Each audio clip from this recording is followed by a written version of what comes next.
I quit meth without going to rehab. I did meth for 16 solid years, and I quit doing it. It was hard to go through. There's a lot more to it than what I thought it would be, but it can be done. The worst part when you think about quitting meth is no energy, worrying about having no energy. To be honest, what I've seen lately around my area, people doing meth, they aren't getting any energy from the meth. I have more energy than my still using boyfriend by far. I wake up at 6:30 and I'm awake. I don't have to have coffee or anything. But there was a struggle where I did have to have major coffee. I went through where I would use tons of instant coffee and mix it with Dr. Pepper and put it in the blender with milk and make it a frappe. 10 scoops of instant coffee. I took caffeine pills.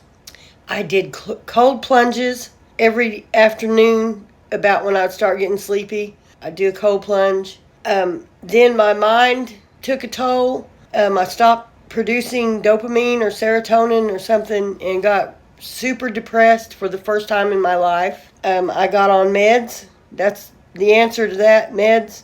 The meds have my mind leveled out. I catch myself hysterically laughing now, and I honestly don't remember that I was laughing on the drugs.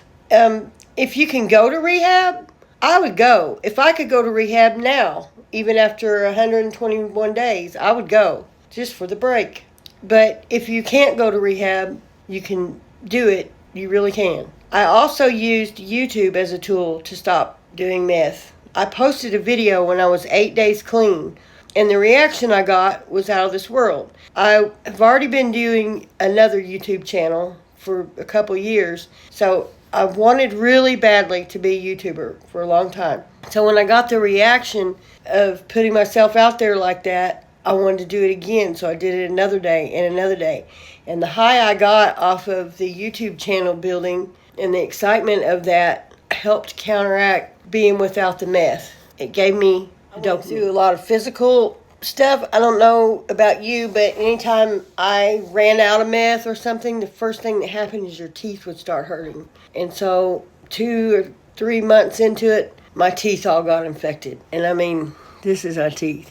I used to be a pretty girl. That's my teeth. Meth. My teeth got infected. I always let it go. I've not been to a dentist in so many years, hundreds of years. And the infection got in my bloodstream, went to my heart. My blood pressure was both numbers in the 3 digits. I went to the emergency room 5 times. This is the stuff I've been through coming off this meth. I didn't wash my dishes for 2 months. I know, for 2 months. I swear to God, I did not wash my dishes. I couldn't. I still have trouble. Today I had to fill out a paper for some heating assistance. And it wasn't even bad news. Like, the letter came in the mail. It was my application. It's not even bad news. And I can't get myself, from years of avoiding the mail, having warrants, lawyer papers coming and worrying, I avoided the mailbox and my problems. And I would even, not look to see when court was and miss court. And from doing that, I'm still, I could not hardly get myself to fill out that paperwork today. I had to take myself to the post office parking lot and say, look, girl, you're going to fill this out because if not, every dime that you have is going to your heat right now. Or you can't leave the post office, so I did it. There's damage done to the brain from doing meth, and depending on how long you did it and how much you did. I was a dealer. That means I did as much as I wanted to for 16 years. It's a wonder. So there's so much rebuilding to do in the body and in the brain. I had nodules on my lungs from smoking because I smoked meth. It's the way I did it. Those things are not cancerous, but they could turn into cancer. I didn't think that meth could kill people. I was like, no one's ever died from meth, but so many people have. There's a lady that lives down the road from me, not even a mile, that I've known for years. She's probably in her 70s. She's in a wheelchair, but she still does drugs. And she's on oxygen.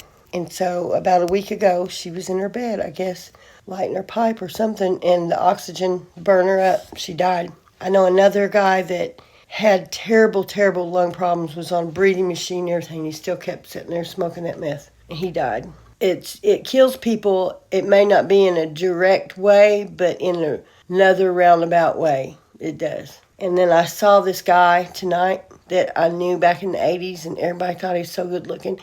You could hardly recognize him. He looked so awful. I'm so fortunate to look as good as I do, but boy, that's embarrassing. Isn't that awful? If you've never done meth before, it's not a road you want to climb back up from. It's not. It's not worth it. Whatever you think it catfishes you into believing that it's going to do for you, it doesn't do it for very long. It's just like those penny auctions. They lead you on, they hook you at first, they let you win, and then nothing, and then they take your money. That's the way that meth does you. And so this other stuff, like a funny joke, is much more fun, and the laughter is like a buzz than the meth even is. And if you want to do meth because you think it's going to make you get stuff done, most people I know got something done all right. Took apart their car, every wire in it, the dashboard hanging out, or something like that. Nothing productive gets done from it. It never made me quit eating. I thought at first it would make me quit eating. Well, I could eat and smoke that pipe at the same time, and I did. And then I thought I wanted it for sexual reasons, but my sex didn't change when I quit doing it. My sexual functioning is just as good. And I wanted it for dieting, and that didn't work. And I wanted it so I could get things done, and that didn't work because all it did was cause chaos. It's not worth it. It's such a scam. The devil is a scam. The devil is a lie.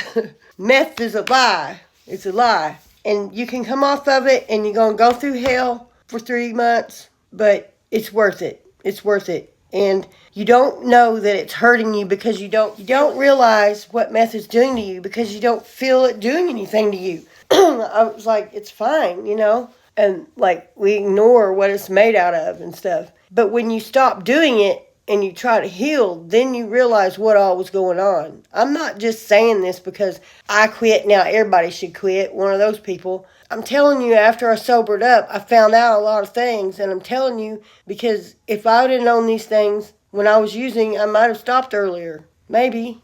My name's Gretchen. This is where we bounce back together. Nobody judges anybody. If you want to talk to me, I have my information in my description, and we just do this one day at a time. Please subscribe. Thank you.